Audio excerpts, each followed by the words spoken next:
Well, our guest today is Mark Griffiths. He's a client partner at New Leaf Training and Development. Mark heads up the East Coast office in Orlando, and he has over 19 years of experience in the staffing, the training, e-learning, and employee development space. He's worked with some big players. I mean, some of the biggest in the world, like AAA, Boston Scientific, Hilton Grand Vacations. That's just to name a few. He's all about creating and delivering high-impact blended training solutions used to attract, to develop, and retain, which is so important, retain talent for organizations. Mark, I'm so glad that you're here today. How are you? It's a pleasure. Thank you for the invitation. I'm really looking forward to it, Suzanne. Me too. Well, the good thing is that we are in a very hot job market right now. And that leaves the opportunity for some very talented people to go to a lot of different places. They have a lot of options now. Absolutely. A phrase we use a lot when we speak on this subject is there's a war for talent, and talented people have choices at the moment. No longer do they have to work somewhere. There's never been as much choice. The economy is doing well, and with that comes a lot of options.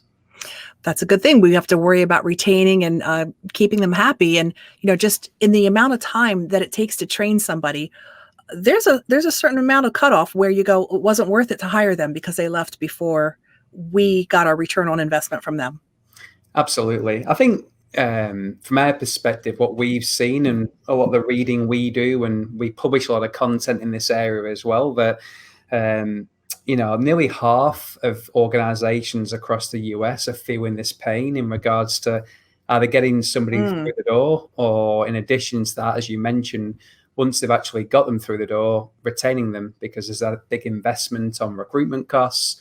There's a big investment of onboarding, of training, and they definitely want to see a return on that. And one of the more interesting statistics I saw recently was in relation to some of the very, very big players on the West Coast in Silicon Valley. And, you would imagine the likes of Facebook and Google and Uber and these other big global organizations would have fewer problems in this area. But the average tenure at these organizations is actually less than 2 years. So I think if the big players are feeling the pain in keeping the talent, then I think it puts it in perspective for all the, small to medium-sized businesses. Wow, no doubt. Now, we talked about the hot job market, but what are some of the other reasons that organizations have a hard time, getting good quality talent and retaining them? I think it's a really good question. I think there's probably 4 or 5 key things I would share from our experience. Again, a number of years working in this space, and I think number one would come down to generations in the workforce. I think there's a lot of the baby boomers who are moving on and out, and with that, a lot of their experience and those years and years and years of knowledge which they've gained over the years, which is leaving with them. And what organizations are doing in quite often is looking for that same experience, that same knowledge to come in, and that just isn't going to happen, because you've got people who are maybe graduates, people who have less experience in a particular software package or a particular part of a workflow of an organization. And I think therefore sometimes organizations need to pivot, change. I'm not saying lower expectations, but maybe relook at what they're looking for, because all that rich experience, it isn't there. And there's several statistics out there that said there's a very high proportion of baby boomers who are leaving, and just trying to find that new talent to replace it. So that's definitely the first thing I would say. Second thing I would say is down to college enrollments. I think there's a lot of statistics out there which suggest that there's fewer people who are enrolling in college. Many, many reasons for that. I always give an example of Disney. I love Disney, based here in Florida. We go regularly there, and I know a lot of people who would love to work for the mouse who wouldn't. Such a great organization. But if you just press pause and consider that, somebody maybe 10, 20, 30 years ago may have done an internship, gone to college, university, done a lot of unpaid work in order to be able to finally make that a dream. Right. People maybe scratch their heads now and think, well, hang on a minute, that's maybe a 7 to 9 year process. A lot of costs incurred at college and doing all these different degrees and They put in their time. Yeah. Put in their time, absolutely. Yeah. There's maybe other things I could use that time for, and therefore, one of the things we often talk about is the gig economy or the U economy, where, do I have to go down that very lengthy, expensive process of going to college? Or really, I could set up my own business overnight. I could go to Vistaprint, I could go to Fiverr.com and find my own jobs and work for myself, doing my own hours and not having to clock in or clock out, or maybe work for a manager who, I don't have a greatest amount of respect for in some cases. So, that's another reason I would suggest that college enrollments are decreasing because of the rise of the gig economy, that people want to do their own thing. And entrepreneurship has never been as easy to get into. So that's certainly another reason. And I'd say last but not least, and I know this is something we may be speaking in more detail about, would be the skills gap. I think organisations are struggling to attract and retain talent because some of those skills that we probably take for granted. And as a training and development organisation, we teach a lot of these, what we would call soft skills, which are, usually very hard to master. Things like, time management and emotional intelligence, and to be able to work as part of a team that, organizations we work with. And, we always scratch our heads thinking, surely, for example, customer service training has been done.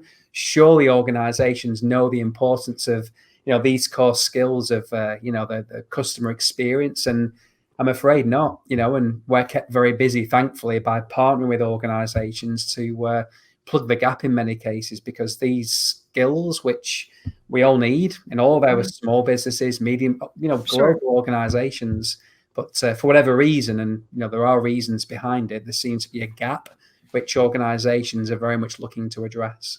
So the hard skills might be something like a great resume or years of college. The soft skills are more relational. Is that how you would define it? Yeah, I guess we will put them in two buckets. Bucket one, the hard skills, I would refer to more as technical skills. So they will be the skills required to do a particular job. For example, you're an engineer and you need that engineering background or that skill of being able to use a particular device or a software package. They're often things that, can be learnt relatively easily, whereas the soft skills are much more those interpersonal skills. I mentioned a few before, as a hot one at the moment is emotional intelligence.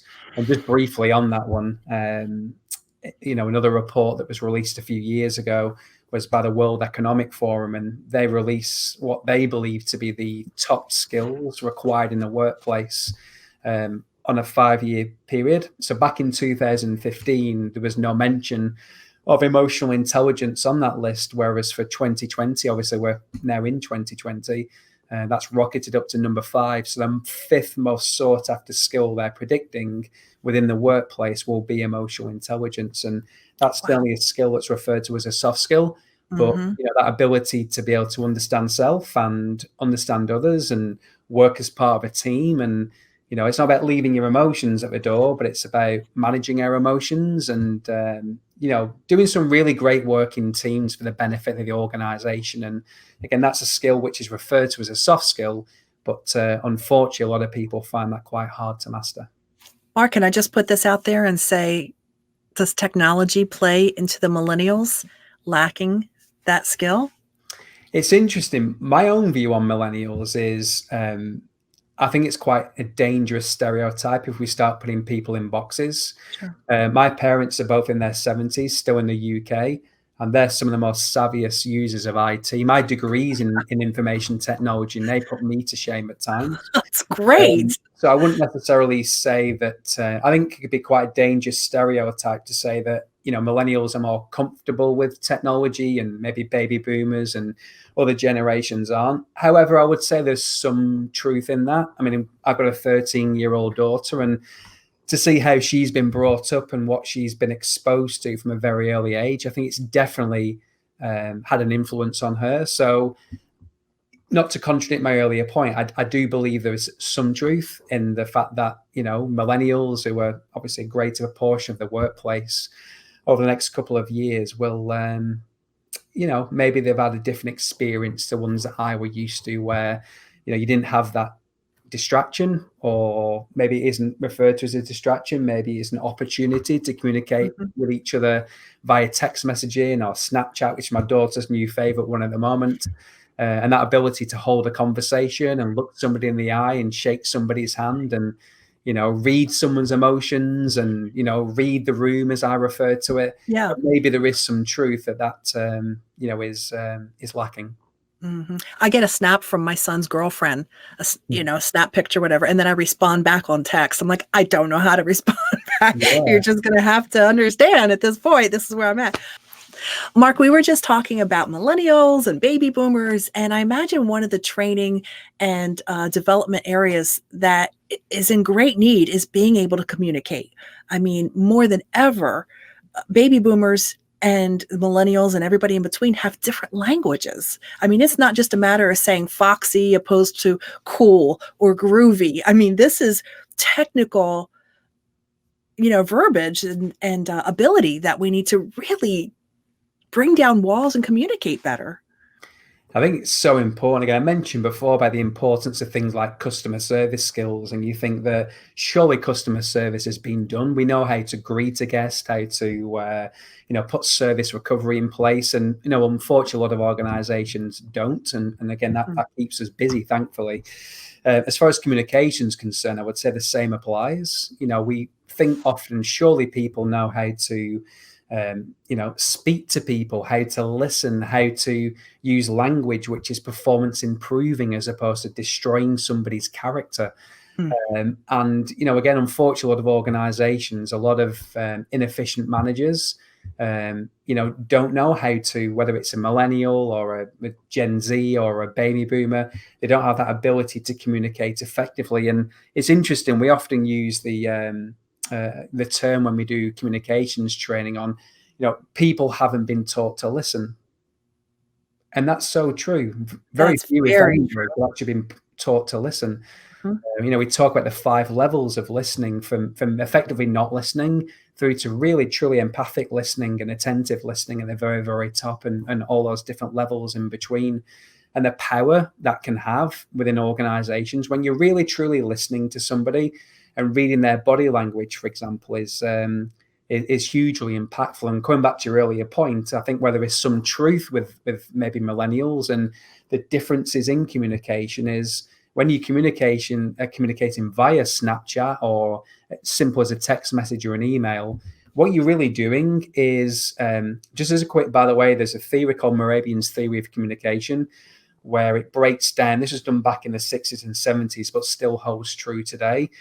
And the conclusion of his study was that I think it's 2/3 of the impact in interpersonal communication is through body language. The second biggest impact then will be the tone that we use. Sure. But I think around about 7% of the impact being the actual words which are used. Now, again, when we're communicating now, and I can see you and you can see me, I can read you and I can see you and I can check your body language. Right. We strip that away, then suddenly we're down to just the tone I'm using and the words which are coming out of my mouth. We strip off the tone by sending an email when it's just the words. That's when a lot of conflict can occur, because it's, how do they mean that? And why they put 2 exclamation marks there instead of 1? Are they angry with me? Why are they yelling? Why is everything in bold? Yeah, exactly. Why is this in caps lock? And so, I think that's definitely a factor in why there can be conflict within organizations with the increased use of technology. I see what you've done with these, big national and world companies. And I think, gosh, if we could take some of this and bring it home and use it with our family, listen better with our family, communicate in person more, maybe bring the dinners back around the table so we could talk, that would change things a lot. It sure would. And I think, in addition to listening, I mentioned briefly the use of language as well. And I think one thing that, again, we see a lot of in not just organizations, but I have to remind my wife at times, sometimes, where she'll say something like, I'll try to do that, or I should be able to. Well, that's really non-committal language, and it allows us to get out of doing something. Right. It leaves it loosey-goosey. Yeah, we're at the start of a new year. Let's set ourselves a target of, I will, I can, I'll commit to. That use of language is so powerful when we're talking to people. And, what it does, it helps us form our personal brand. We talk a lot on personal brand, and it takes 2 or 3 interactions with somebody who says I should be able to or might be able to, and as a result doesn't do it. And our mindset of that individual can change significantly. Whereas, our personal brand should be one we're proud of. And, when we leave the room, we want people to say that, this guy's super reliable. He does what he says. If he can't do something, he'll tell you straight and he'll give you a reason why that can't be done, or give you an alternate time that it can be done by. I think, when we set ourselves these aspirational goals for our new year in 2020, listening very much is one, really truly listening to people, the body language, the words, the tone, but also the language that we're using. We very much see this in the organizations you mentioned before, where, there can very much be gaps with that, and it forms a culture which can ultimately has a lack of trust. And I think, we need to be able to trust people in order to be able to do our very best work. If there's people that are listening that are owners or managers of businesses, a lot of this starts at the top. Your people can't know unless they've been trained, unless this has been brought to light. So what would be a good introductory course for a business manager or owner to say, I'd love for New Leaf to come in and, just tweak us, make us better? What would be a good entry point? I think what we found impactful through the years is we've grown our catalogue of courses. So there's now 16 different courses that we deliver, which are either full day, half day programs. And we do a lot of virtual delivery as well. And these really range from business acumen, which is one of our most popular topics in understanding how business, makes money basically, and how we're all accountable for doing that. But very much in relation to what we're talking about today, as far as communication, personal and interpersonal effectiveness is, again, a very successful course of ours.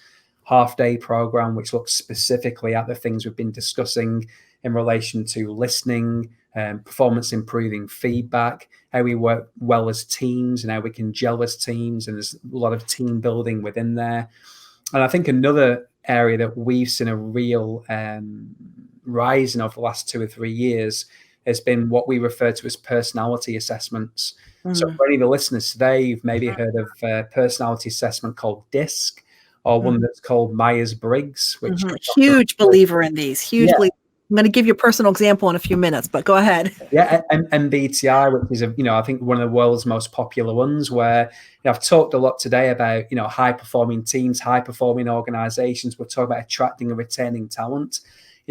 People don't leave organizations; they leave managers, and managers need to breed a culture in their teams where we understand each other. We may not always see eye to eye, but we need to understand that we're all different and all equal.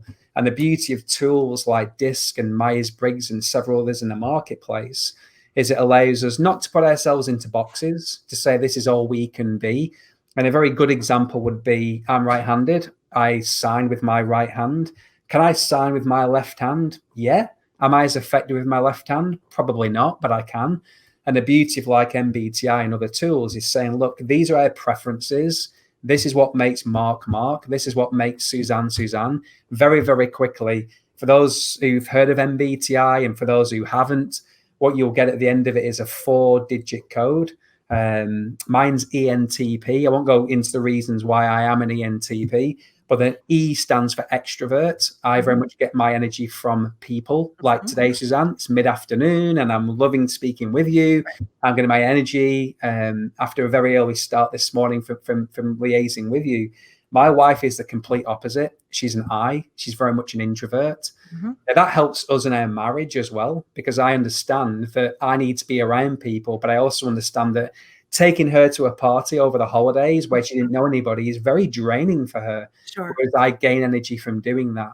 So to relate it back to organizations and teams, if you've got a team of 12 or 15 people, really understanding their preferences in relation to extroversion, where they get their information from, whether there's somebody who likes schedule or doesn't like schedule. I don't like schedule. I like keeping my weekends free. My wife loves having schedule. She's got everything booked up if she could for the next 3 or 4 weekends. I like that flexibility. But Sure. understanding our differences has helped us in our marriage, and it very Yes. much helps organizations. Absolutely. There's not a right or wrong personality. It's just knowing how to communicate.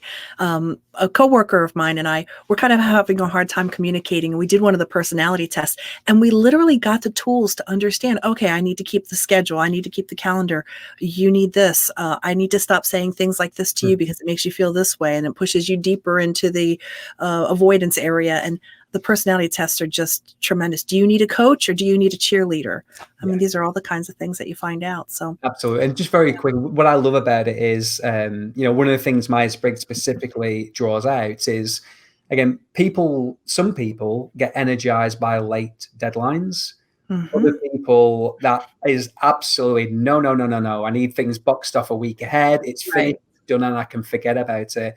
Just that small thing for a team who have got a really aggressive deadline, understanding people's preferences can be so impactful, because it may well be, again, as a team of 12, that 10 of them actually get energized by leaving the deadline till last minute and actually enjoy that pressure.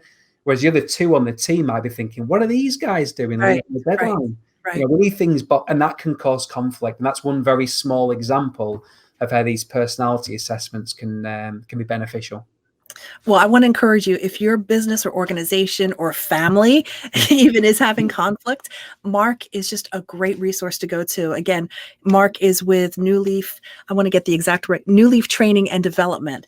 And there's an Orlando office. And I just really want to encourage you, Mark, would you give your contact information? And don't be afraid, if you've just got a question, reach out to Mark.